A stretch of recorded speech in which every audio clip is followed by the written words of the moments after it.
बुझौँ hydro पावरको IPO त सबैले भन्नुभयो होला। यो आइपिओमा कतिजनाले आवेदन दिए त र यो आइपिओ गर्ने सम्भावना कति रहेको छ त? कतिजनालाई पर्छ र यसको बाँडफाँड यानि कि यसको रिजल्ट कहिलेसम्म होला त? त्यसको बारेमा यो भिडियोमा जानकारी दिनेछु।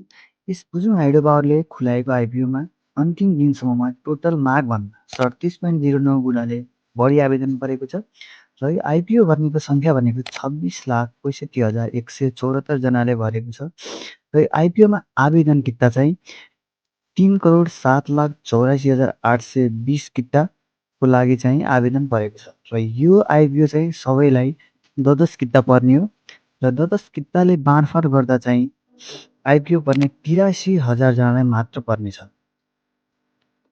र बाँकी रहेको 25,82,174 जनाको हात खाली हुनेछ। सो तपाईँ चाहिँ अब 83,000मा पर्नुभयो कि अथवा 25 लाखभित्रमा पर्नुभयो त्यो त अब छिट्टै हेर्न मिल्नेछ। लगभग 1 हप्तापछि चाहिँ यसको बाँडफाँड हुनेछ।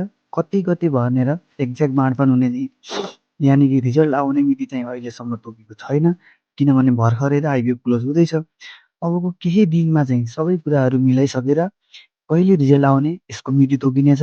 यसको बारेमा म तपाईँहरूलाई अपडेट ल्याएर आउनेछु। त्यस्तै खालको आइपिओ सम्बन्धित अपडेटहरू हेर्नको लागि च्यानललाई सब्सक्राइब गरिदिनु होला। धन्यवाद।